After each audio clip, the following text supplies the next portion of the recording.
Oke, mulai lagi.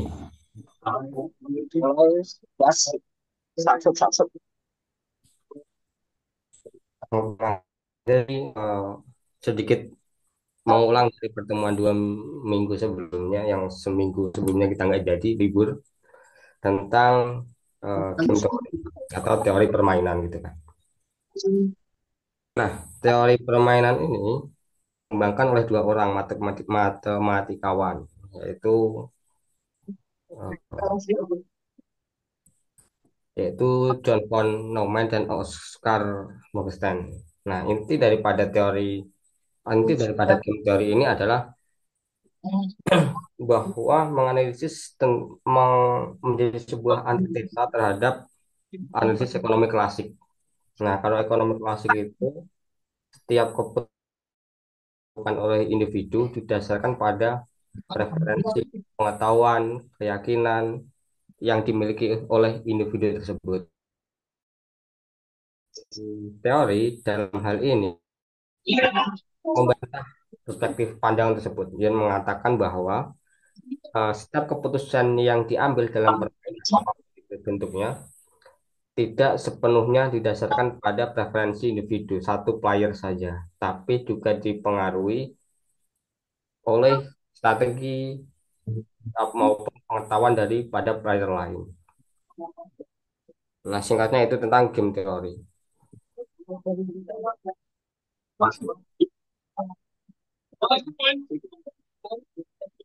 Selanjutnya, jadi dalam teori permainan ini ada berbagai macam strategi atau pendekatan yang biasa terlihat oleh para pemain player.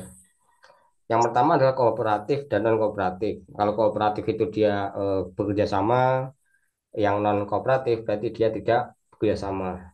Ya, sederhananya kalau antara satu player dengan player yang lain itu saling bekerja sama itu kooperatif. Kalau yang satu player dengan player yang lain tidak mengetahui strategi satu sama lain, itu yang kemudian disebut sebagai eh, non non kooperatif. Yang kedua adalah tentang yang kedua antara simultan dan sekuensial. Nah, kalau yang simultan itu sama dengan yang kooperatif. Jadi keputusan dibuat secara bersama-sama. Mereka berkompromi, berkoordinasi, dan seterusnya. Nah, kalau yang sekuensial itu tadi player satu dengan player yang lain itu saling tidak mengetahui strategi apa yang mungkin diterapkan oleh player lain. Sehingga koordinasi tidak terbentuk dalam konteks tersebut.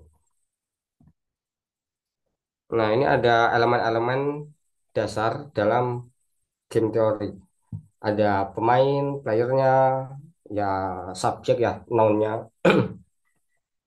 Kemudian ada strategi. Nah, strategi ini bisa dibagi menjadi dua, yaitu strategi tunggal dan strategi campuran. Maksudnya kayak gimana?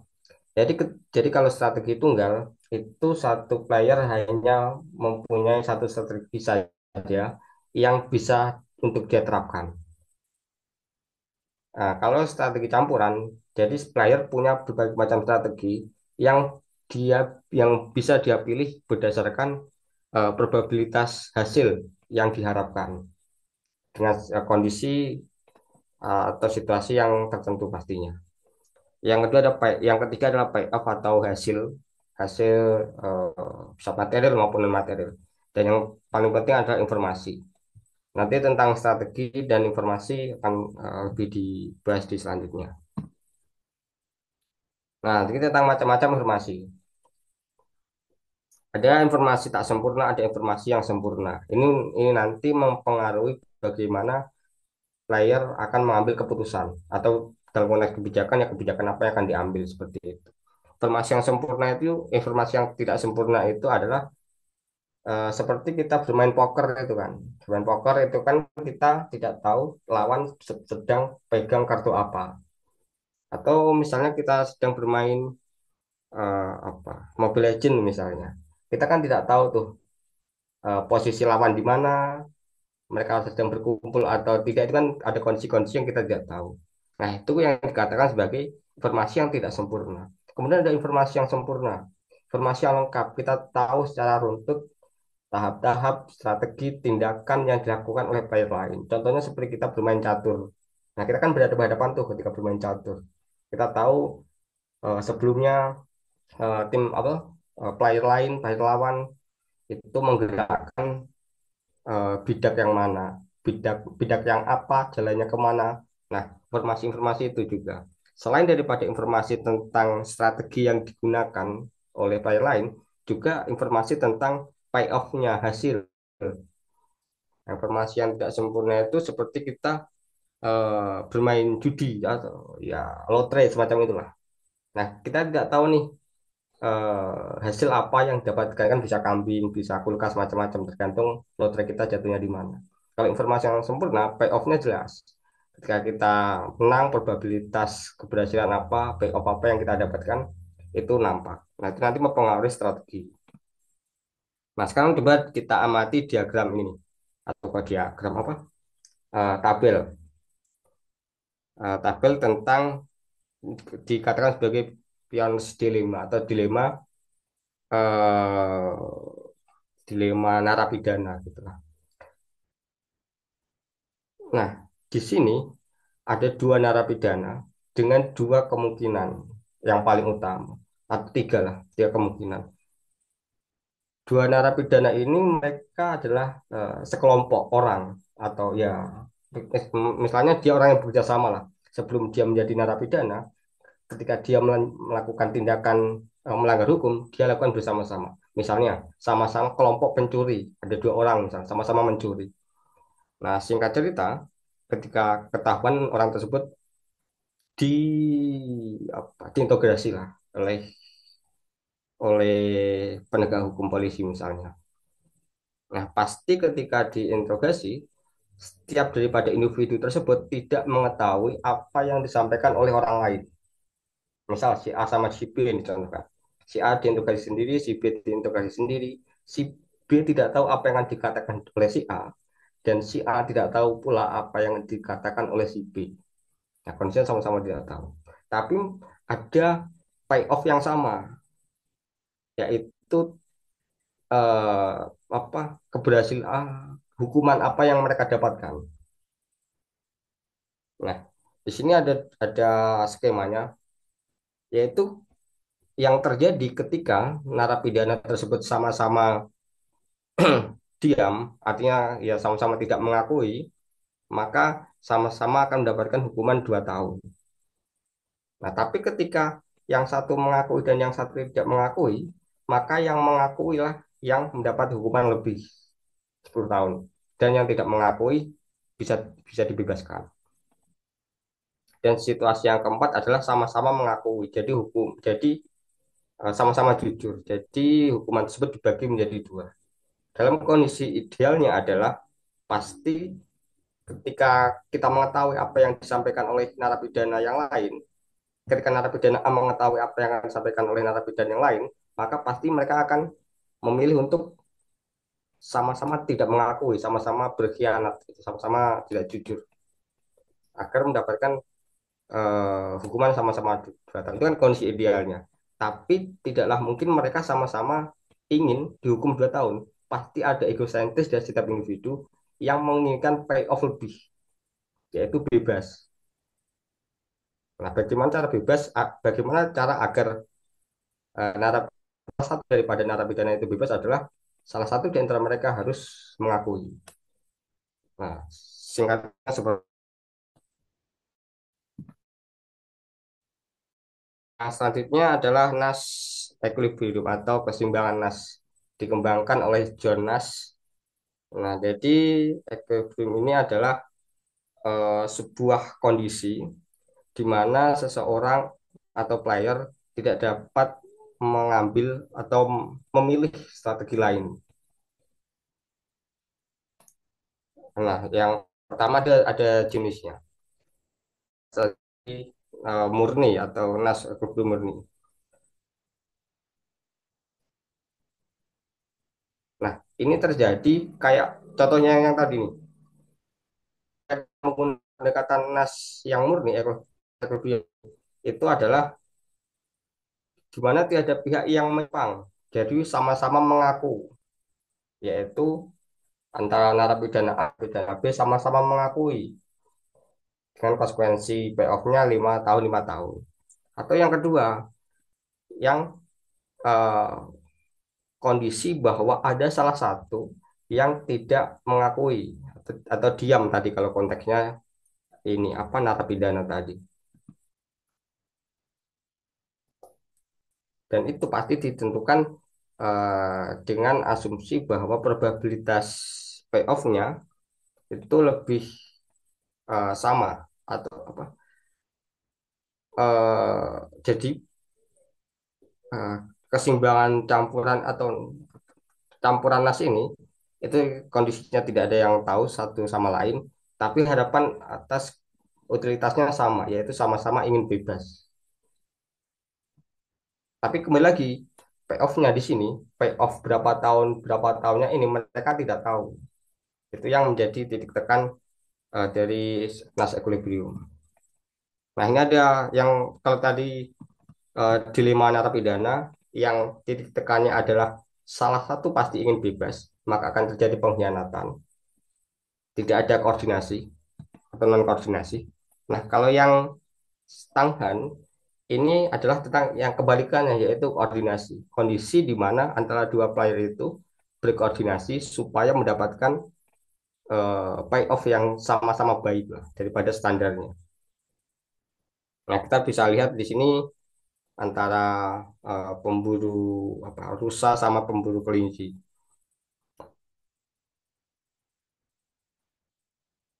Nah, eh, ketika ketika pemburu rusa ini bisa berkoordinasi dengan sama-sama pemburu rusa, itu hasilnya akan sama-sama tinggi. Beda halnya ketika mereka saling bersaingan antara S dan H saling bersaingan, eh, maka yang terjadi adalah ketika sama-sama bersaing yang terjadi adalah yang satu mendapatkan lebih tinggi dan yang satu tidak mendapatkan sama sekali. Tapi ketika pemburu kelinci ini saling bekerja sama, maka yang terjadi adalah mendapatkan keuntungan yang sama, cuma tidak jauh lebih besar daripada mereka bersama-sama untuk yang rusa-rusa tadi. Nah, cuma yang menjadi permasalahannya adalah dalam dilema Stanghan ini, yang menjadi permasalahannya adalah setiap orang pasti menginginkan keamanan dan resiko seminimal mungkin. Nah, ketika ingin apa rusak S sama S itu maka keamanannya akan semakin tinggi dan ketika H sama H maka resikonya juga akan semakin tinggi. Jadi titik idealnya adalah bagaimana dua pemburu tersebut dapat bekerja sama.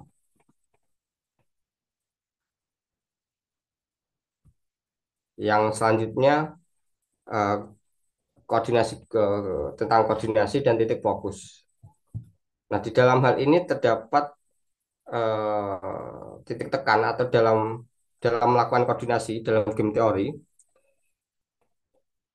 ada yang mempengaruhi selain daripada strategi dan payoff yang diketahui. Tadi kan saya bilang tuh bahwa game teori secara langsung membantah teori klasik sebelumnya yang menyatakan setiap tindakan yang kita ambil dipengaruhi oleh independensi kita atau player. Nah, tapi dalam game teori sekalipun ada yang namanya titik fokus scaling yang di luar daripada strategi payoff yang diketahui, yaitu tentang kebiasaan, budaya, peraturan yang mengikat antara player-player tersebut secara apa naluriah. Maka dikatakan di sini titik fokus scalingnya bukan struktur payoff matematis, tapi kayak harapan, kepercayaan, kebiasaan, budaya semacam itu. Nah, dalam mengatasi antara player-player tadi, maka diperlukan peran kebijakan. Kayak yang kemarin saya bilang, mengapa Indomaret dan Alfamart tidak dibelah saja menjadi dua? Indomaret di Indonesia sebagian barat, Alfamart sebagian timur. Sebenarnya kan itu akan lebih saling menguntungkan kan untuk mereka. Mereka tidak bersaing di satu wilayah yang sama. Tapi kebijakan tidak boleh melakukan monopoli semacam itu. Nah, inilah fungsi daripada kebijakan yang diterbitkan oleh pemerintah, menghindari adanya apa namanya monopoli perdagangan oleh salah satu pihak swasta tertentu. Nah, sehingga dua perusahaan yang tadi saya contohkan itu mereka saling belum belum tadi yang bisa bisa diambil contoh kayak yang dilema narapidana tadi. Dan yang ketiga adalah tentang battle success. Battle success itu dua orang yang eh, melakukan kegiatan selalu bersama, sering bersama, tapi dengan keinginan yang berbeda. Nah, konteksnya dalam game teori kan dua orang itu dikatakan player. Dua player itu saling bersama-sama, tapi keinginannya berbeda. Contohnya kayak tadi, main Mobile Legends misalnya. Itu kan ada 5 orang, ada lebih daripada satu orang. Mereka bersama secara tim, tapi keinginannya berbeda-beda. Yang role-nya di apa di gold berarti ingin kayak lebih, yang role-nya di tank misalnya lebih melindungi dan seterusnya.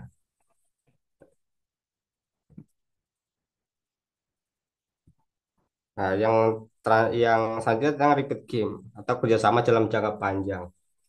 Jadi jadi dalam game teori itu keuntungan terbesar, probabilitas untuk mendapatkan payoff terbesar itu terjadi ketika ada salah satu di antaranya ketika koordinasi melakukan pengkhianatan. Kayak tadi yang ini. Nah, keuntungan agar si narapidana satu bebas adalah dia harus mengkhianati si narapidana B agar dia bebas.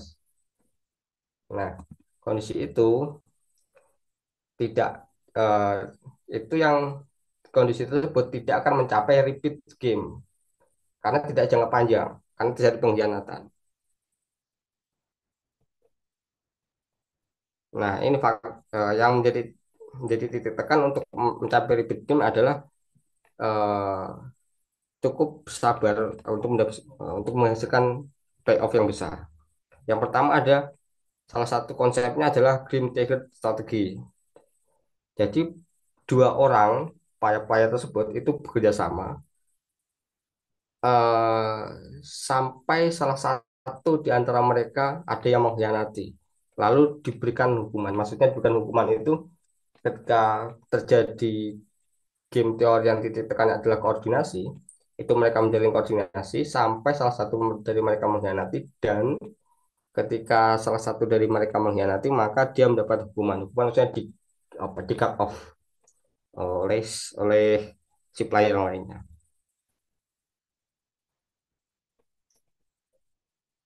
Nah, yang syarat untuk mencapai repeat game itu adalah batas minimum diskon faktor. Dalam hal ini diskon faktornya adalah eh, kesabaran untuk berkoordinasi itu tadi. Harus mencapai ke batas minimum itu agar kerjasamanya dapat tercapai. Nah, ini ada beberapa contoh ketika menerapkan game theory dalam konteks kebijakan publik. Yang pertama tentang kredibilitas moneter. Jadi, yang punya hak moneter itu kan bank sentral. Dia bisa eh, menekan inflasi atau mengambil kebijakan tentang inflasi lah.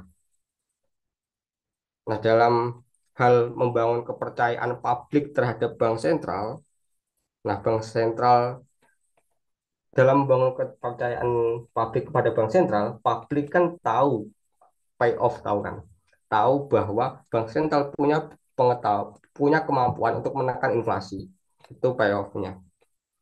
Nah, yang dilakukan oleh bank sentral adalah meyakinkan pasar, meyakinkan bahwa mereka mau menekan inflasi dengan harapan apa? Untuk tetap meningkatkan perputaran ekonomi di pabrik, dan secara tidak langsung itulah yang menjadi penekan inflasinya. Jadi di sini antara bank sentral dan publik itu sama-sama mengetahui payoff-nya atau yang tadi apa yang simultan tadi. Nah, kalau yang selanjutnya contoh tentang persaingan pajak. Nah, persaingan pajak ini eh, di mana ketika pajaknya diturunkan, maka akan menarik investor. Kan. Sederhananya gitu kan. Investor mau datang kepada daerah yang pajaknya rendah membangun apa menanam modal dan seterusnya.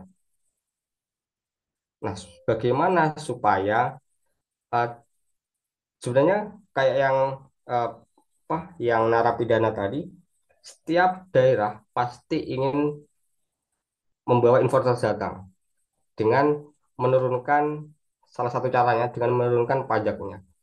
Nah, tapi ketika itu diterapkan oleh satu daerah dan daerah lain tidak menerapkan, maka yang terjadi ketimpangan kayak tadi yang dilema narapidana, yang satu nol, yang satu 10. Nah, idealnya kondisi yang paling efektif adalah agar tidak terjadi ketimpangan, agar tidak terjadi persaingan, pengkhianatan, sama-sama menurunkan angka pajaknya dibuat sama. Itu solusinya. Yang kedua dengan negosiasi fiskal.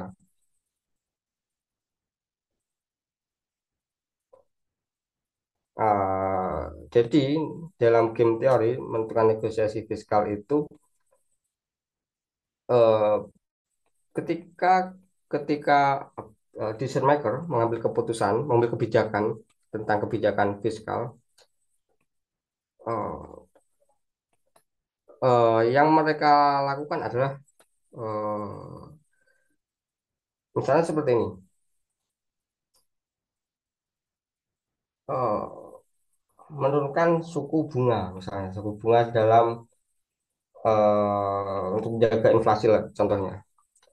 Nah, ketika si pembuat kebijakan dan si penerima kebijakan dalam hal ini itu kan mempunyai nilai tawar yang sama untuk bagaimana menjaga nilai pajak misalnya fiskal dalam hal pajak itu tidak terlalu memberatkan oleh bagi apa penerima kebijakan dan juga tidak terlalu sedikit atau tidak terlalu menghambat proses pembangunan yang diterima dari pajak tersebut. Nah, dalam proses negosiasi tersebut yang menjadi titik tekannya adalah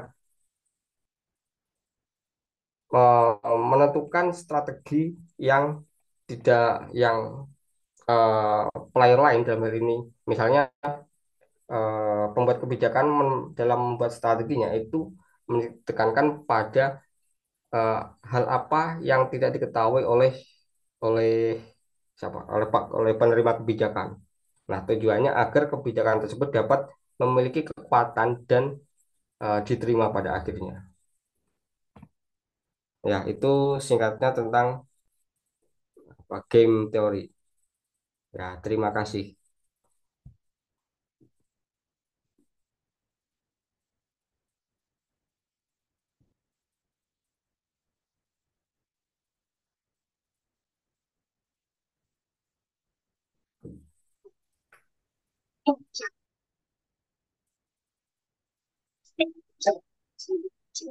Paham, Rafet?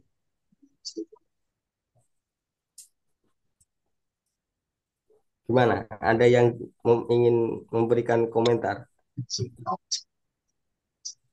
Lu nggak paham jelas ya. Oke,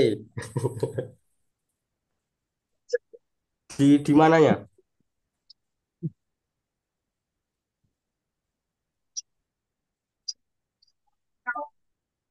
Ya.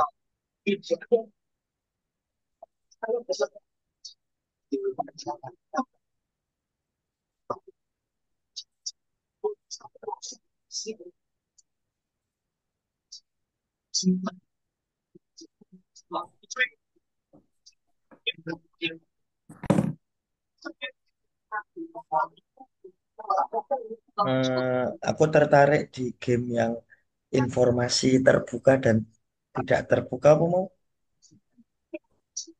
Sempurna. sempurna dan tidak sempurna ya. Nek di dalam catur itu kan jelas itu informasinya terbuka ya. Informasinya sempurna. Antar pemain tahu tindakan yang lain ya. Kalau di kehidupan real, apakah sebenarnya informasinya sempurna atau tidak sempurna? Misalnya di politik misalnya. Apakah tindakan politik salah satu paslon itu diketahui oleh paslon yang lain atau tindakan politik salah satu partai diketahui oleh partai yang lain ataukah itu sebenarnya tetap informasi yang tidak sempurna dalam konteks pemerintahan misalnya politik misalnya itu informasinya jenis informasi sempurna atau informasi tidak sempurna.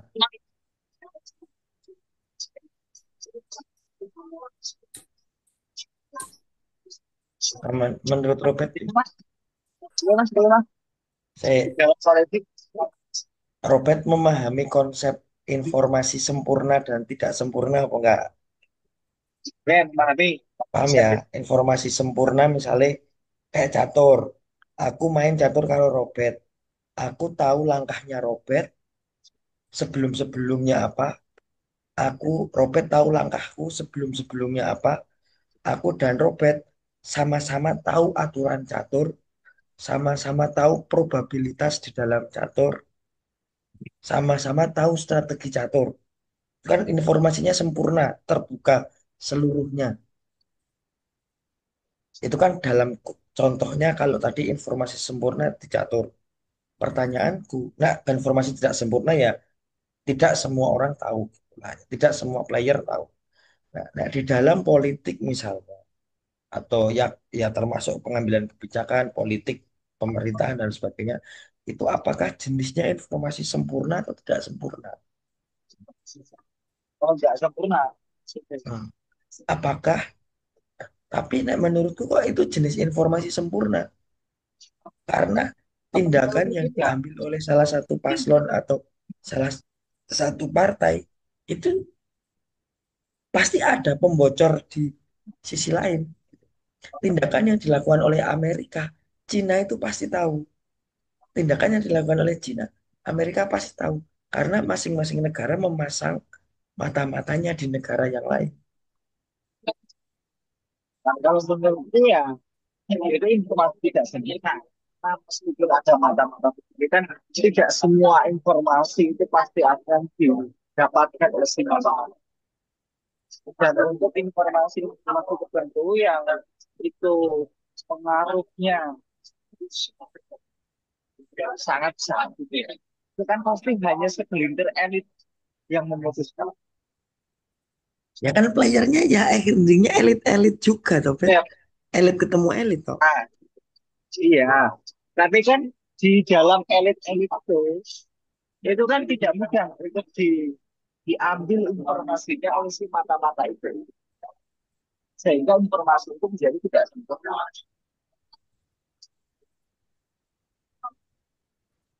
Menurutmu apa konsekuensi dari jenis permainan informasi sempurna dan informasi tidak sempurna? Kalau kita pernah mendengar salah satu konsep di dalam game teori ya, ada Think for That. Jadi salah satu strategi jangka Oh, panjang yang apa strategi apa? Think for That. Think for That. Apa kuwi? Jadi ada sebuah eksperimen sosial gitu ya dilakukan oleh beberapa player yang itu menguji sikap yang dilakukan gitu ya. Dan sejauh mana dia bertahan dalam jangka panjang atau mendapatkan payoff yang paling banyak dibandingkan strategi-strategi yang lain. Nah, fit for pop itu adalah strategi yang paling akal untuk dilakukan di dalam game teori yang itu pasti ada informasi yang tidak sempurna dalam game teori itu. Nah, fit for pop itu konsepnya gini, jadi dia itu bersikap satu kooperatif. Dia memulai permainan dengan bersikap kooperatif.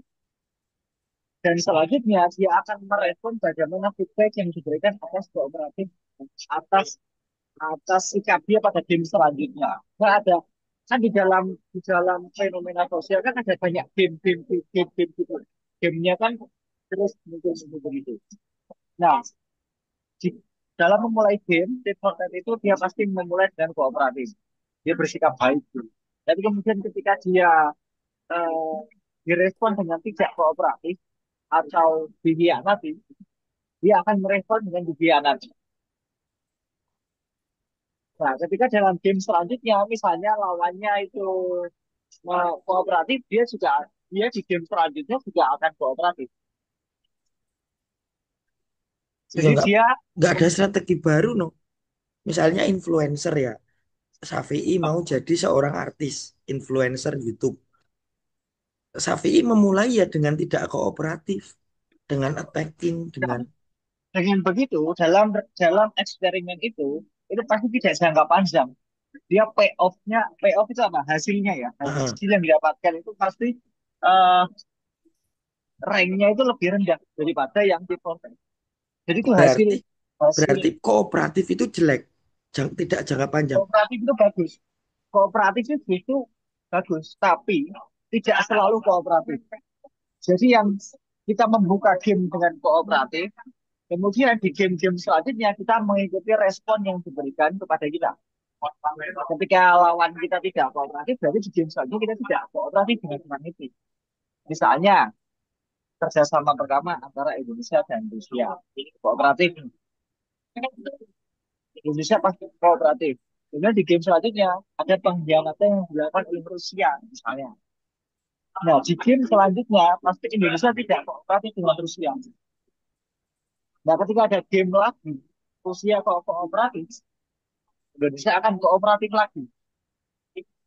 Di Indonesia yang jangan kooperatif lah, wong kemarin udah tidak kooperatif kok.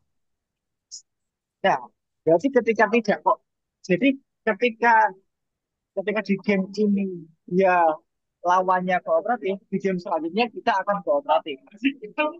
Tapi ketika di game ini lawan tidak kooperatif, berarti kita di game selanjutnya tidak kooperatif. Dengan teori itu mengasumsikan semua permainan akan semua player akan kooperatif tuh. Tapi kan faktanya nggak kayak gitu, Bro. Enggak, Nah, tidak semua player akan kooperatif karena eh, informasi yang tidak sempurna tadi. Iya Kak, ada masuk tadi Kak. nah, ini ada yang namanya uh, apa psikologis player, Mas. Dalam permainan apapun, entah permainan permainan dalam pengertian sebenarnya atau permainan dalam konteks sosial, itu psikologi player adalah ingin menang. Nanti kita kan ingin mendapatkan payoff tertinggi. Makanya ada probabilitas pengkhianatan tadi yang disampaikan Mas Robert. Ada kondisi yang memungkinkan salah satu player ketika dia berkooperatif, probabilitas pengkhianatannya ada gitu kan. Nah, tadi kan Mas Robert memberikan eh, pandangan respon yang diberikan ketika pengkhianatan itu muncul gitu kan. Ya sudah berarti ada hukuman tadi kalau kita pakai yang apa tadi agreement tadi. Ya itu Mas. Sekalipun apa tadi kooperatif tadi dicontohkan misalnya tentang partai politik itulah bentuk kooperatif daripada partai politik adalah koalisi gitu kan sederhananya. Ya itu akan terjadi ketika satu mempunyai payoff yang sama, sama-sama ingin mengusung calon A kan payoffnya memenangkan calon A. Tapi ada strategi-strategi yang tidak diketahui antara salah satu dengan yang lain walaupun dia berkolaborasi kan. Informasi yang tidak sempurna itu selain daripada payoff kan juga strateginya kan. Strateginya tahu. Nah, itu yang menjadi probabilitas pengkhianatannya tadi.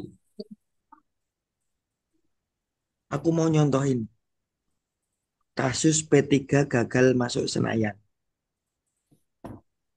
di awal-awal P3 berpolitik pas apa namanya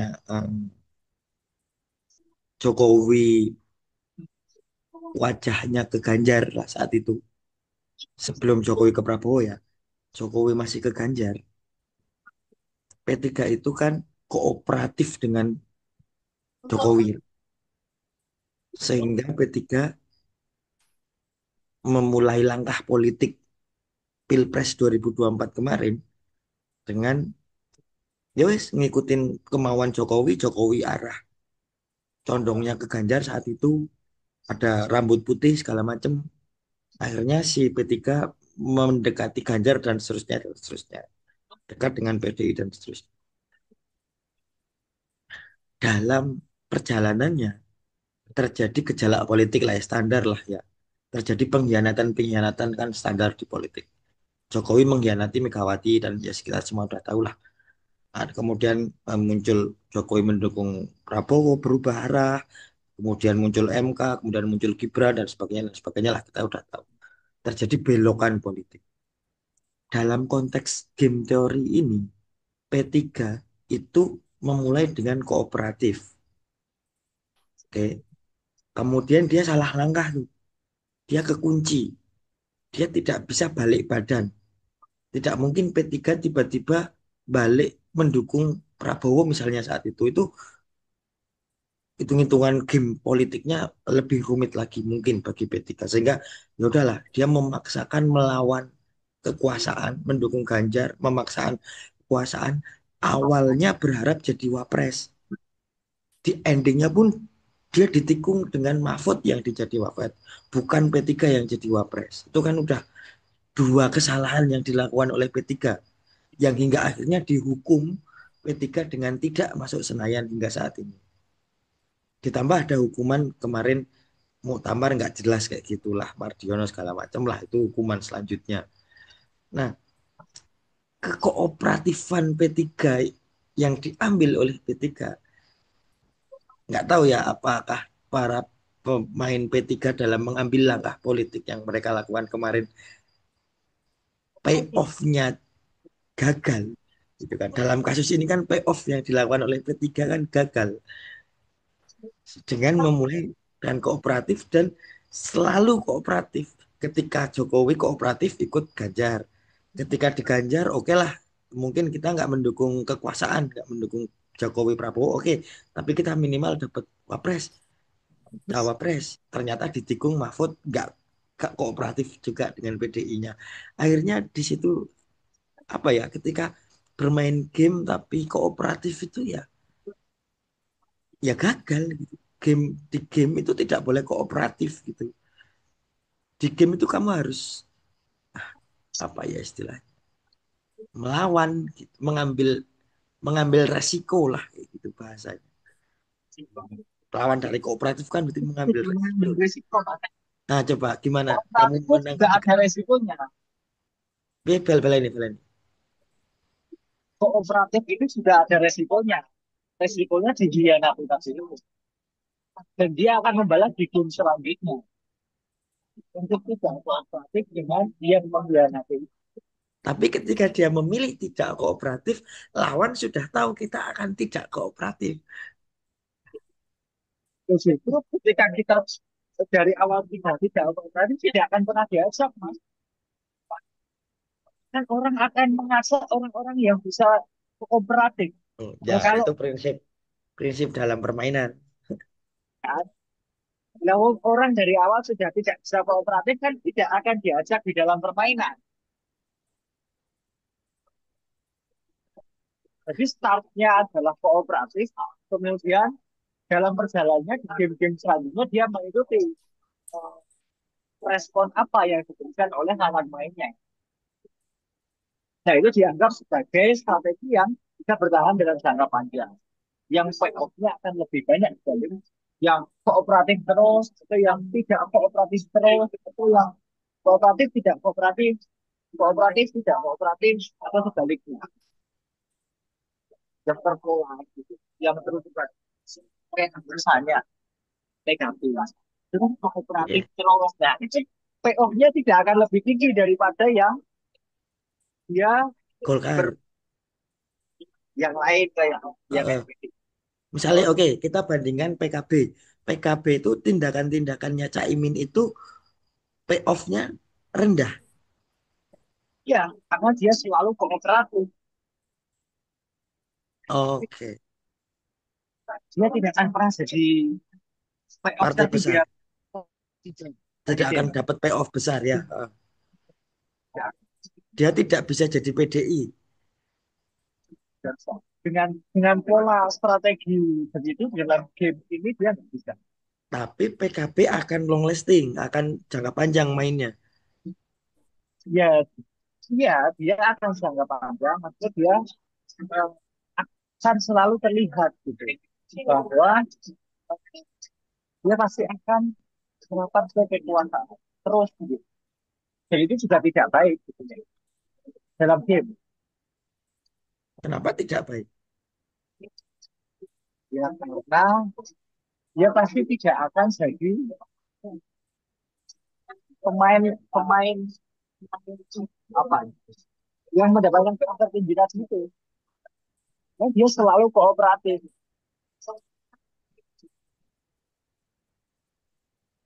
Dia memilih Anies kemarin itu kan jenis tidak kooperatif loh. Pada akhirnya kan dia tetap jadi kooperatif. Bisa jadi memang dari awal dia sebenarnya kooperatif. Oh, ya ya ya. Tentang posisi aja ya ya ya ya ya. Ya. Memang seawal dia kooperatif dengan kekuasaan.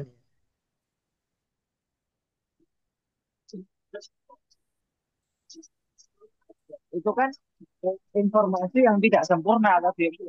Hmm, hmm. Yang begitu itu. Artinya gini, aku pikir gini.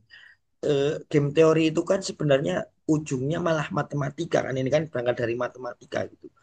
Artinya probabilitas-probabilitas yang ada dihitung secara matematis gitu kan.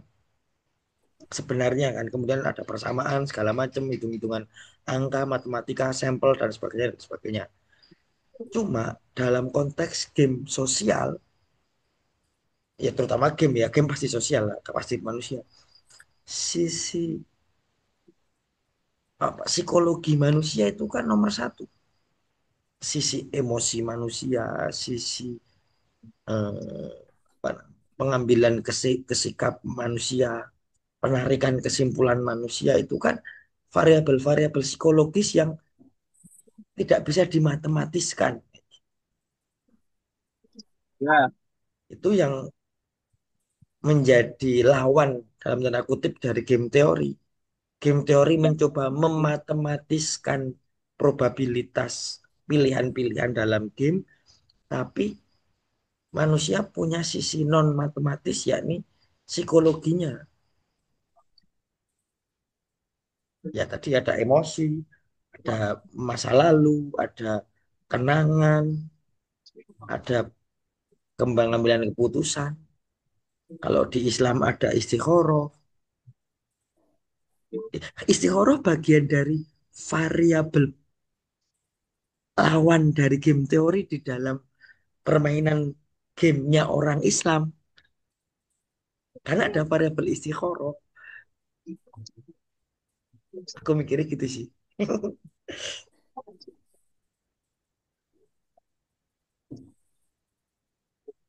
Itu lawan-lawan dari game teori. Ya. Maksudnya bukan lawan, tapi maksudnya kayak tantangan-tantangan dari game teori itu sisi psikologis manusia tadi itu loh yang tidak bisa dimatematiskan. berarti di Indonesia game teori lebih susah karena Lebih lebih apa? mayoritas religius lebih susah untuk digunakan. Karena Karena mayoritas religius ya. karena religius. Karena aspek-aspek tadi itu, untuk aspek agama, religius. Hmm, Kalau orang-orang luar kan cenderung lebih rasional. hmm, hmm, hmm. Nah, di Indonesia itu 99% orang berdoa. Artinya gini, Bet. Artinya gini, misalnya kita kembali ke politik. Misalnya kita kembali ke pertarungannya Trump versus siapa? Kamala Harris, Trump versus Joe Biden misalnya di politik Ya, Amerika. game teori seperti ini kan pasti dilakukan perhitungan kan secara matematis, secara lebih inilah sama tim-timnya Demokrat, Republik di game politik mereka misalnya dalam kasus politik. Dan si Trump sudah bisa memprediksi langkah yang akan diambil oleh Joe Biden kayak gitu misalnya. Sehingga bisa di kalau dia ngambil ini saya akan ini, kalau dia ngambil ini saya akan ini. Bisa dimatematiskan kayak gitu pengambilan keputusannya. Karena rasional tadi dan melawannya juga rasional gitu. Tapi di Indonesia berarti problemnya karena kitanya nggak begitu rasional, lawan kita juga nggak begitu rasional. Sebenarnya lebih menarik ya Bet, kalau dihitung secara matematis atau bahkan diteliti itu malah lebih menarik ya. Ya, tapi kan susah Mas jadinya. Lebih tantangannya lebih kan? Karena pemainnya tidak tidak semua rasional begitu. Hmm. Jadi jadi perhitungan matematis di dalam game teori mengasumsikan pemain-pemain itu harus rasional. Ya, Ketika pemain tidak rasional, asumsi dasar game teori jadi apa ya? Perhitungan bukan asumsi dasar. Perhitungan dalam game teori jadi rumit atau susah untuk dilakukan.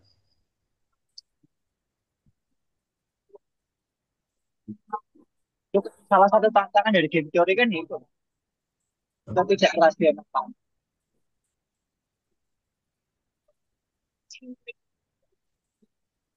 Nek wong wis wani mati iki wis angel ya. Masuk Wis masuk. silakan Mas Rafael, Mas Iqbal, Mas Ugi.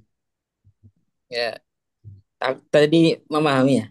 Saya memahami game teori ini kayak berada di itu ya, di lapangan yang luas ya, di sabana yang luas untuk bebas kemana kemari sesuai dengan prediksi ya kan. Selama dalam satu lapangan sepak bola ya kan, lawan bergerak kemari maka harus ke sini.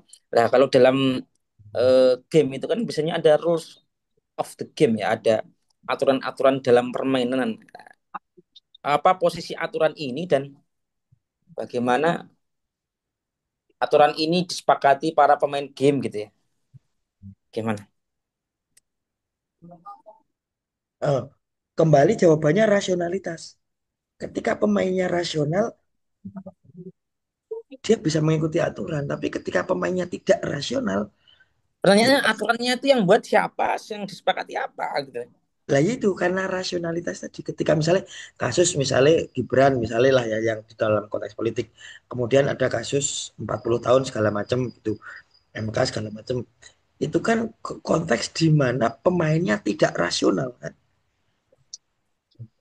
dalam kasus ini. Sehingga analisis game teori dalam kasus Pilpres kemarin itu menjadi rumit dilakukan karena pemainnya tidak rasional. Tindakan-tindakan amoral atau immoral. Aku nggak tahu itu amoral atau immoral ya. Amoral belum tentu tidak rasional. Kadang amoral itu bentuk rasionalitas gitu, gitu.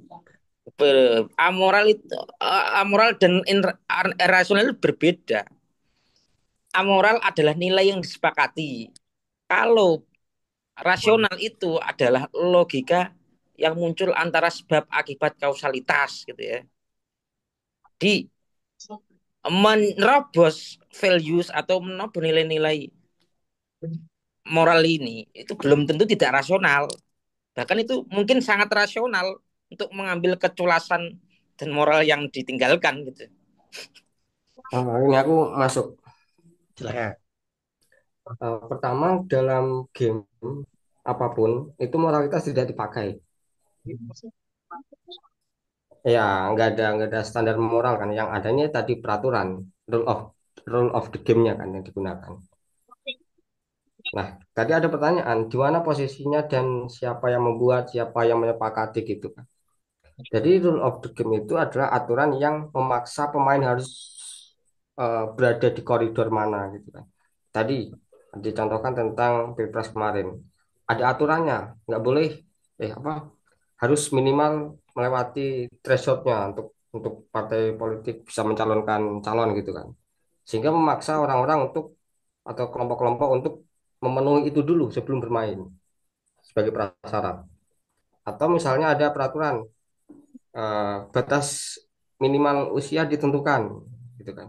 Tapi ada salah satu pihak yang memiliki eh, power akhirnya mempengaruhi lah peraturan itu. Nah, dalam hal ini tadi pertanyaannya di mana peran peran rule of the game? Peran rule of the game adalah marginnya gitu kan. Tapi siapa yang membuat dan siapa yang menyepakati itu tergantung si playernya. Player punya hak untuk memberikan interruption terhadap peraturan. Artinya Kak, benar Kak? Artinya rule of the game itu tentang kesepakatan kan? Artinya gini, misalnya kembali ke kasus Gibran. Ketika MK memutuskan terjadi itulah ya, oke kita semua teriak itu terjadi pergeseran Belum dulu, lu duluan pulang dulu. bebek. Pamit dulu, pamit dulu. Ya, ya. Nah, Thank you, thank you, thank you. ketika terjadi pergeseran batas karena ada MK segala macam itu kan berarti pergeseran rule of the game kan dalam kasus ini kan. Oke, kita teriak rame segala macam, demo segala macam. Tapi player-player yang lain mengikuti masalahnya. PDI-nya mengikuti, Aniesnya mengikuti, tidak kemudian mundur dari game.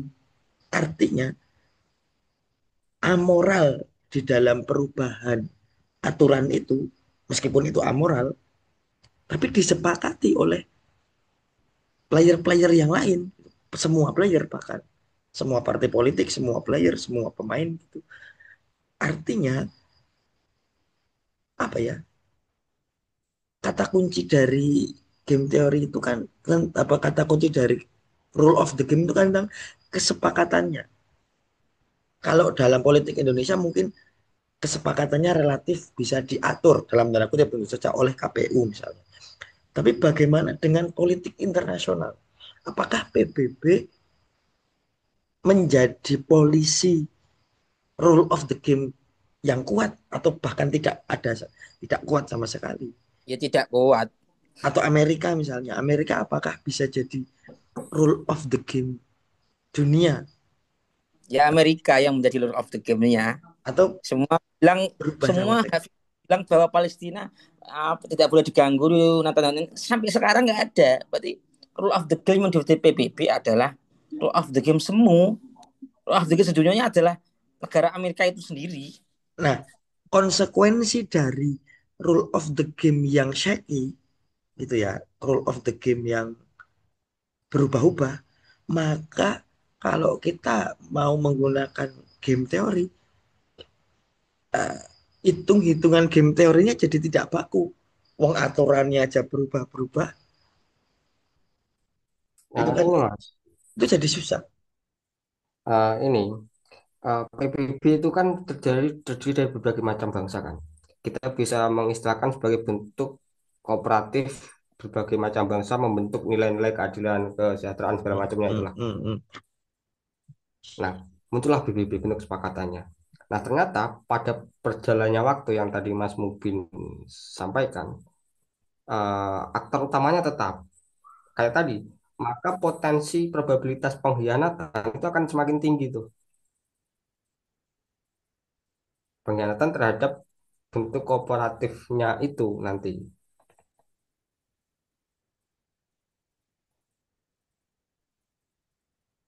Oke, oke, oke, oke, oke. Makanya karena kan banyak tuh muncul-muncul apa KT apalah itulah.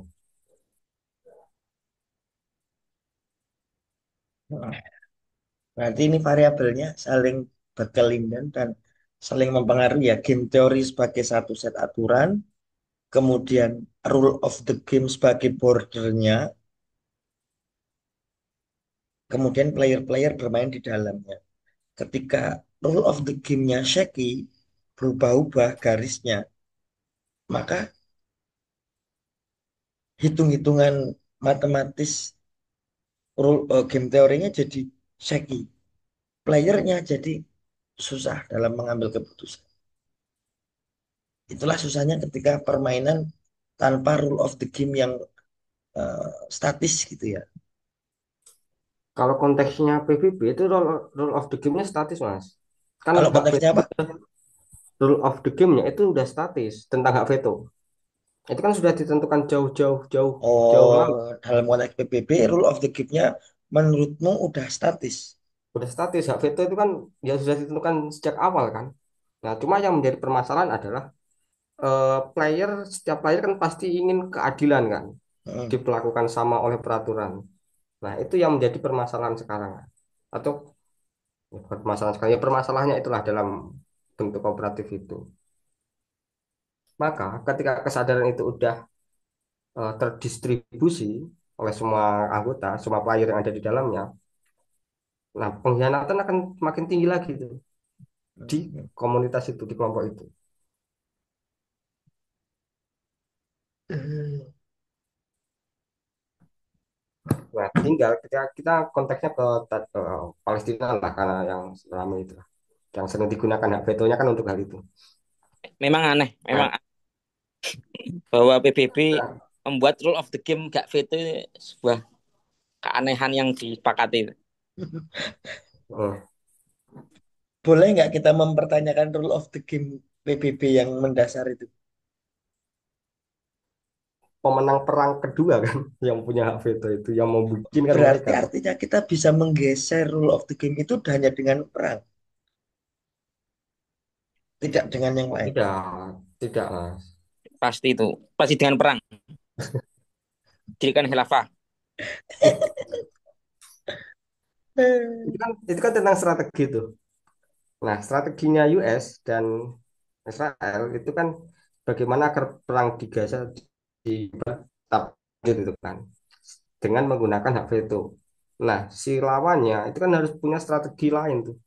Sejauh ini kan strateginya nggak ada kan, atau ya belum nampak lah secara secara kasat mata. Strategi apa yang bisa dilakukan atas strategi yang dilakukan oleh player lawan itu tadi, oleh lawan itu tadi. Nah, tinggal keberanian membuat strategi itu kan sebenarnya. Kalau konteksnya tadi apa? Palestina misalnya. Tapi pilihan pidato Prabowo kemarin itu kan berarti positioning player Indonesia kan dalam konteks pidato misalnya.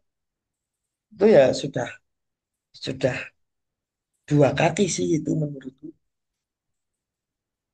dalam konteks Palestina, dalam konteks Israel, dalam konteks perpidatoan.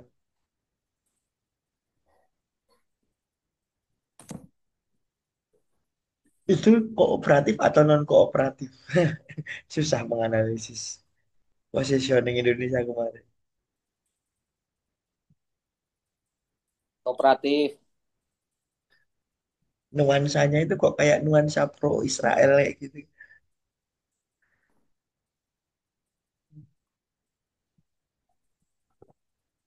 Ya sudah.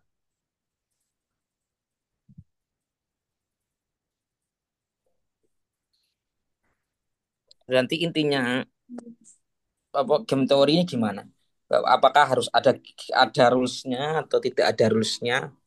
Atau apakah game teori itu memang bermain di lapangan yang luas di belantara, bebas untuk saling mengkhianati dan bebas untuk saling bekerja sama atau gimana? Nah, game teori itu intinya kalau terkait rules, rules harus ada kan gitu kan.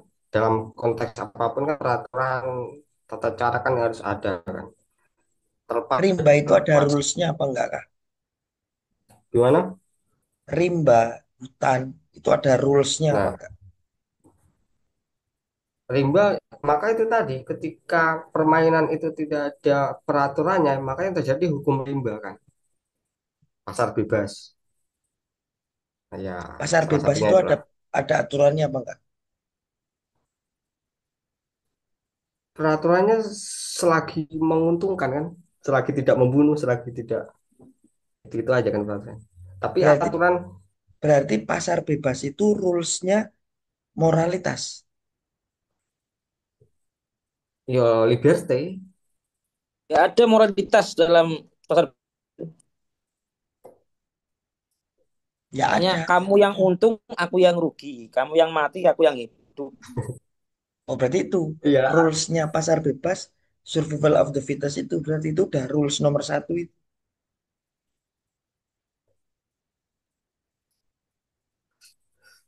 Ya tadi liberté lurusnya.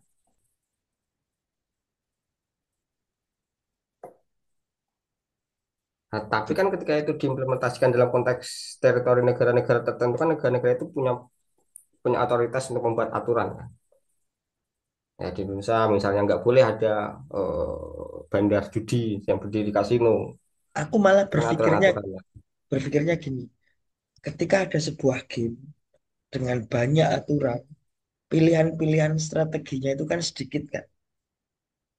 Game dengan banyak aturan itu pilihan-pilihan strateginya sedikit. Berbeda dengan game yang aturannya tidak begitu mengikat. Aturannya cukup satu atau dua. Game di dalam pasar tidak bebas, itu strategi yang bisa diambil player-playernya lebih sedikit dibanding dengan game di mana pasarnya pasar terbuka, pasar rimba. Artinya, dunia dengan pasar rimba, pasar bebas, pasar terbuka, neolib dan sebagainya, itu akan menghasilkan tindakan-tindakan player yang tidak terduga. Itu tidak terduga, akan tidak terduga pilihan-pilihan tindakannya dan itu malah bagus bagi peradaban manusia karena karena strateginya jadi tidak terduga. Jadi gini, dalam game itu kan fungsi daripada aturan agar setiap player punya hak yang sama, Heeh, diperlakukan sama. Terkait hasil heeh, ya tergantung siapa yang menang gitu kan.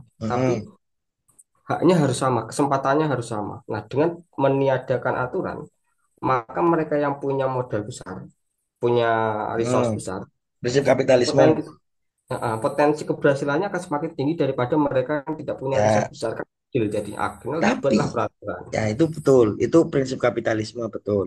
Tapi bagi pemain-pemain kecil akan ada probabilitas menghasilkan strategi-strategi yang out of the box, out of nowhere, apapun itu, yang ketika dia berhasil menggulingkan apa namanya, menggulingkan eh, status quo misalnya, kan terjadi pertarungan nih, yang kecil mengalahkan yang besar gitu.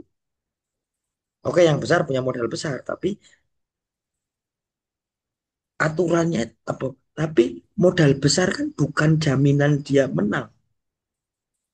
Dalam banyak Mm-mm. kasus kan banyak perusahaan di pasar bebas yang perusahaan kecil tapi mampu mengalahkan perusahaan besar yang modalnya besar kan. Kan banyak kasus.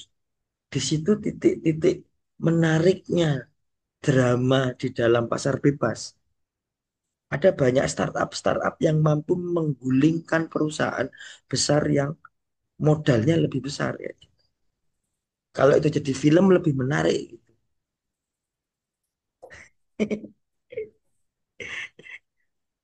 Misalnya kalau dalam konteks politik, oke, politik Indonesia itu politik yang pasar bebas lah ya, kita tahu lah ya politik Indonesia pasar bebas terbuka.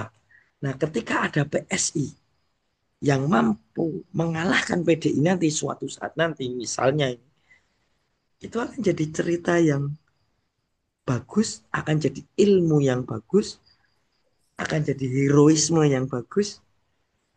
Menurut Mas Syafi'i, menurut Misalnya Mas kayak Syafi'i, gitu, misalnya ini. Nah, situasi itu akan terjadi ketika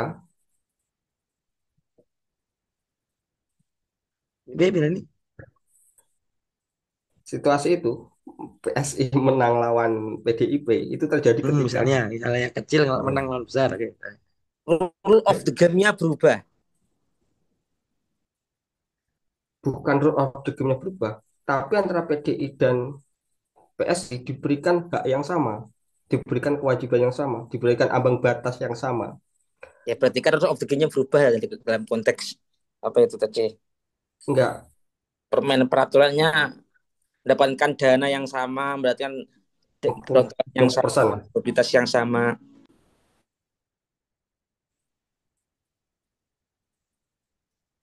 Nah, dan sebaliknya itu tidak akan terjadi ketika peraturannya tidak mengakomodir mereka yang kecil, yang punya status, yang punya kekuatan untuk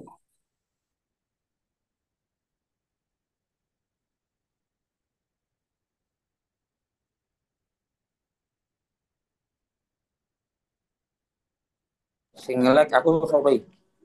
Eka, Eka.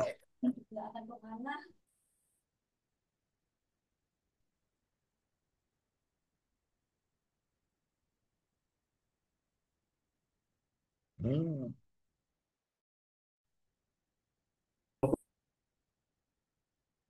Baleni kak, baleni.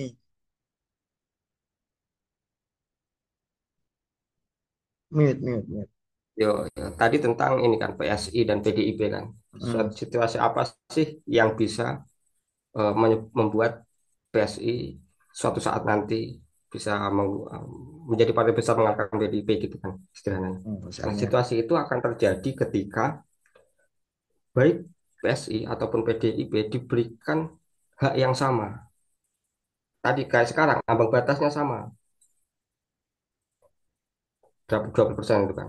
Atau sama-sama dihilangkan ambang batasnya. Eh, kesamaan itulah yang dibentuk oleh rule of the game seharusnya kan. Kalau gitu aku berhak curiga dong bahwa yang nyuruh untuk ambang batas threshold itu sama, tidak harus besar dan berkoalisi. Itu Jokowi yang itu, geng Solo itu. Agar dia bisa bermain di ranah dan sama dan mendekam resource yang sama juga dengan partai-partai yang notabene menjadi tradisional status quo gitu ya. Aku sepakat dengan Mas Mubin kalau terkait hal itu. Berarti ya, memang Jokowi adalah pemain yang apa namanya menerjang game apa namanya rules gitu ya. ya. Dia selalu, kan, dia selalu megangin pagar dan goyang-goyangin pagar. Karena ketika pagarnya goyang, pemain di dalam arena itu goyang terus.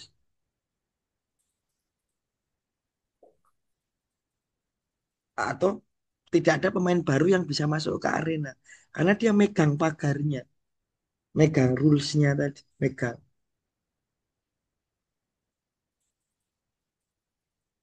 Ya tapi itu sih.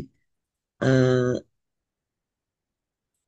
Mungkin banyak orang yang tidak begitu suka dengan pasar bebas, tidak begitu suka dengan apa namanya eh, rimba. Tapi dalam pikiranku ya, kehidupan ini menjadi progres. Ini aku ngomongnya dalam skala lebih zoom out gitu. Kehidupan ini menjadi progres karena hidup ini dibuat dalam bentuk pasar bebas. Karena pasar bebas itulah akan ada inovasi. Inovasi itulah yang menghasilkan si kecil mengalahkan yang besar. Dan inovasi itulah bensin kehidupan. Tanpa inovasi, nggak ada kehidupan, nggak ada peradaban.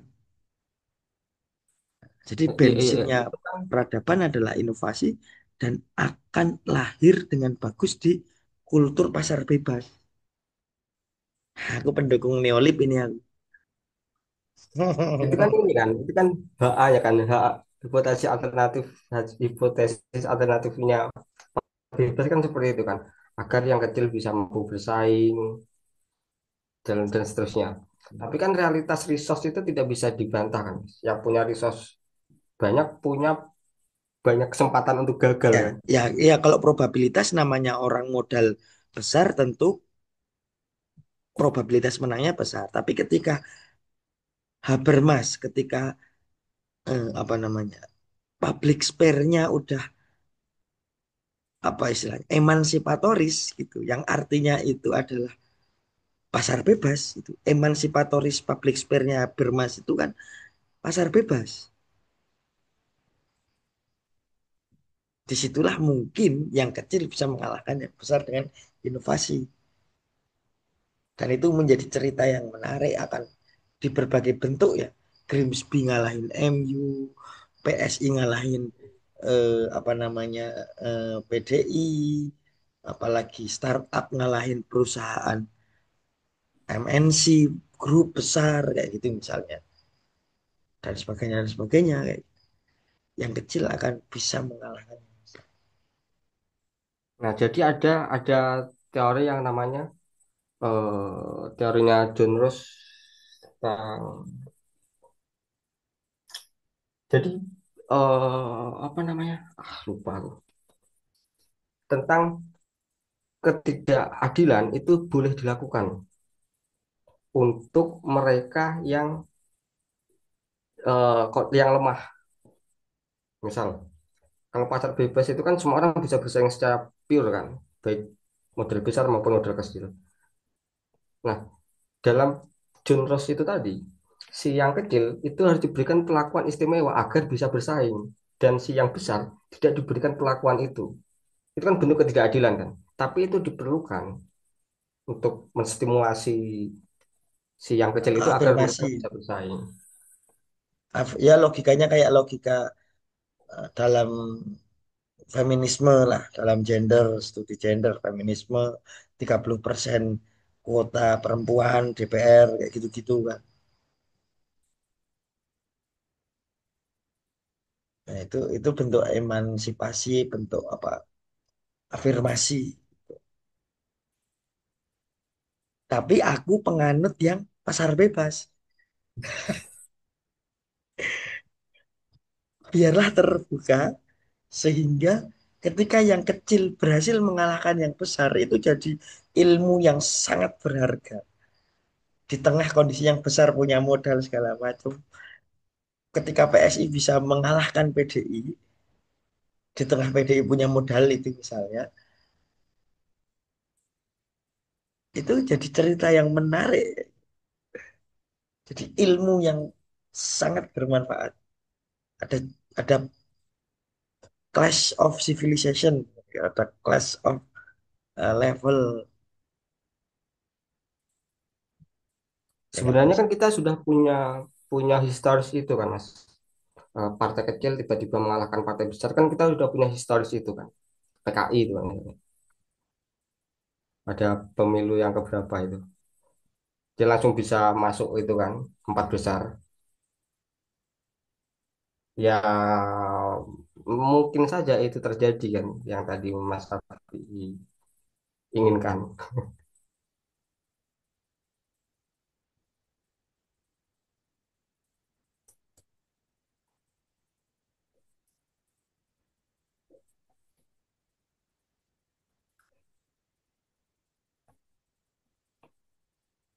Oke, capek.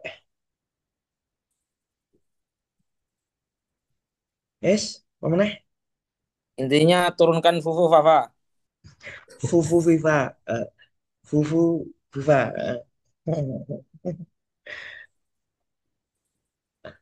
Oke, udah cukup. Selanjut minggu depan lagi, lihat nanti siapa yang isi. Kalau nggak ya biar Robert yang isi. Kalau nggak ada orang. Kita akhiri. Assalamualaikum warahmatullahi wabarakatuh. Assalamualaikum Waalaikumsalam. warahmatullahi wabarakatuh. Wabarakatuh.